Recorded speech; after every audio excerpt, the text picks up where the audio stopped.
পোশাক বদলেছে কিন্তু আচরণ কি বদলেছে? রাজপথে ছড়িয়ে পড়া একটি বাক্যই নতুন করে আবারও এই প্রশ্নের জন্ম দিয়েছে।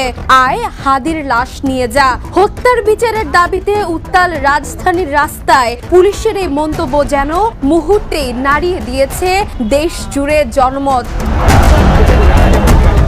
জাতিসংঘের অধীনে শরীফ ওসমান হাদি হত্যার তদন্ত ও দোষীদের বিচারের দাবিতে শুক্রবার বিকেলে প্রধান উপদেষ্টার বাসভবন যমুনার দিকে যাত্রা শুরু করে ইনকিলাব মঞ্চের নেতাকর্মীরা। বিকেল ৩:৫০ দিকে ইন্টারকন্টিনেন্টাল মোড় এলাকায় পৌঁছলে পুলিশের ব্যারিকেডের মুখে পড়েন আন্দোলনকারীরা। প্রত্যক্ষদর্শীরা জানান, ব্যারিকেড অতিক্রম করে সামনে এগোতে চাইলে পুলিশ তাদের বাধা দেয়। এক পর্যায়ে পরিস্থিতি নিয়ন্ত্রণের নামে জল কামান ও টিয়ার গ্যাস ছোড়ে পুলিশ। এতে আন্দোলনকারীদের মধ্যে ছত্রভঙ্গ অবস্থা তৈরি হয়। এই সংঘর্ষে ইনকিলাব মঞ্চের সদস্য সচিব আব্দুল্লাহ আল জাবের সহ বেশ কয়েকজন আহত হন। আন্দোলন কাভার করতে থাকা কয়েকজন গণমাধ্যম কর্মীর ওপরেও পুলিশের তেড়ে যাওয়ার অভিযোগ উঠেছে।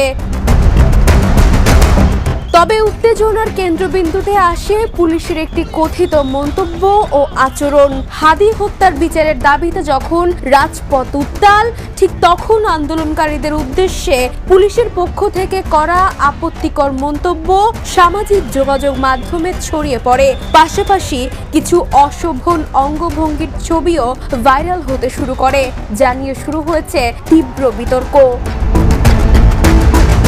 নেট দুনিয়ায় এই ঘটনার প্রতিক্রিয়া ছিল মিশ্র। একাংশ বলছেন জনশৃঙ্খলা রক্ষায় পুলিশ তাদের দায়িত্বই পালন করেছে। আবার অন্য পক্ষের প্রশ্ন, সরকার বদলালেও কি আইন শৃঙ্খলা বাহিনীর মানসিকতায় পরিবর্তন আসেনি? অনেকেই বলছেন শুধু পোশাক বা লোগো বদলালেই পরিবর্তন আসে না। সেবার মান, আচরণ ও জবাবদিহিতার জায়গায় সংস্কার না হলে পুরনো চর্চায় ফিরে আসে নতুন মোড়কে। Desk report, the news.